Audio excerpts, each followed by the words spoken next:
गांव के किनारे एक पुराना सूना रास्ता था जिसे लोग भूटिया मोड़ कहते थे। वहां से गुजरने की हिम्मत बहुत कम लोग करते थे, खासकर रात में। इसी गांव में रहती थी एक लड़की जिसका नाम था रिया। रिया बाकी लड़कियों से अलग थी।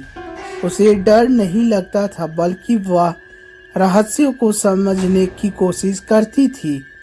गांव के लोग उसे बार बार चेतावनी देते थे, उस रास्ते पर मत जाना, वहां मौत है। लेकिन रिया के मन में सवाल था, अगर सच में वहां कोई है तो वह कैसी होगी।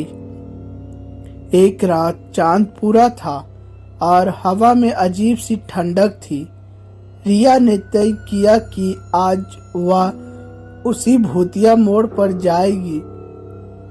वहां चुपचाप घर से निकल पड़ी।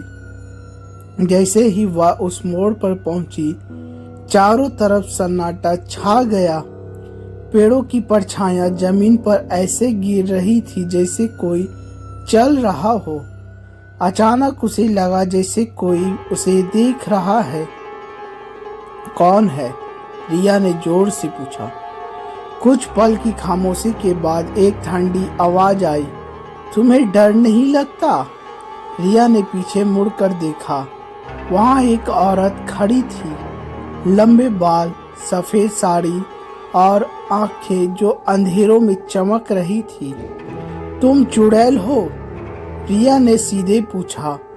औरत हल्के से मुस्कुराई।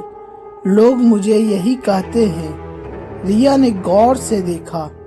वह डरावनी जरूर थी, लेकिन उसकी आंखों में एक अजीब सी उदासी भी थी।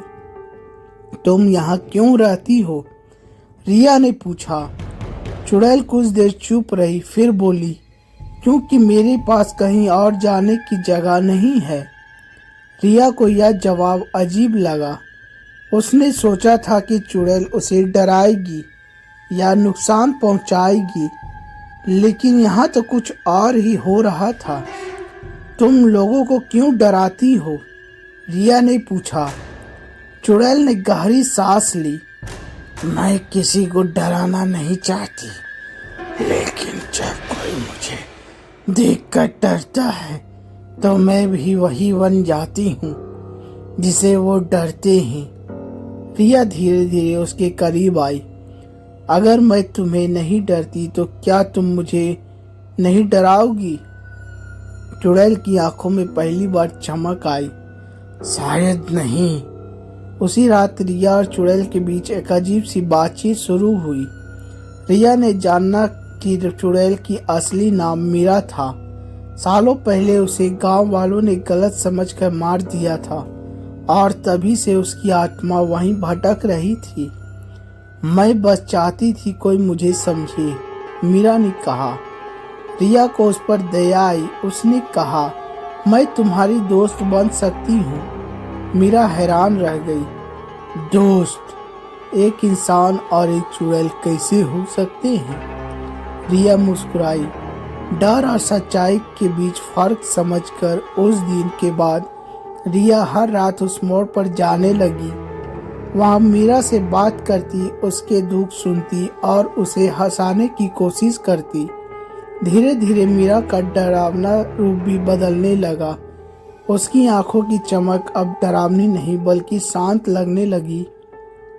लेकिन गांव वालों को यह बात पसंद नहीं आई। उन्होंने देखा कि रिया हर रात उस जंगल के रास्ते पर जाती और उन्होंने मान लिया कि चुड़ैल ने उसे अपने वश में कर लिया है। एक दिन गांव के कुछ लोग डंडे लेकर उस मोड़ पर पहुंचे। उनका इरादा था चुड़ैल को खत्म करना।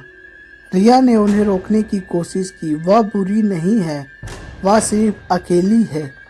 लेकिन किसी ने उसकी बात नहीं सुनी। जैसे ही लोग आगे बढ़े, मीरा अचानक सामने आ गई।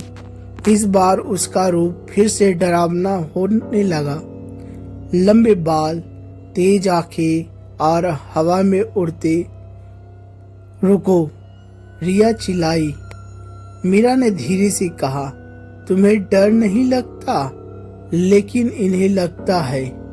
अब मैं वही बन जाऊंगी जिससे ये डरते हैं। रिया की आंखों में आंसू आ गए। नहीं, तुम ऐसा नहीं हो, तुम मेरी दोस्त हो। कुछ पल के लिए सब रुक गया। मीरा ने रिया की तरफ देखा। उसकी आंखों में गुस्सा नहीं बल्कि दर्द था। अगर मैं चली जाऊं तो क्या तुम मुझे याद रखोगी? मीरा ने पूछा। रिया ने सिर हिलाया। हमेशा। अचानक एक तेज हवा चली और मीरा धीरे धीरे गायब होने लगी। गांव वाले हैरान रह गए। उन्होंने देखा कि चुड़ैल बिना किसी को नुकसान के चली गई। उस दिन के बाद वह भूतिया मोड़ फिर कभी डरावना नहीं लगा। लोग कहते हैं वहाँ अजीब शांति है।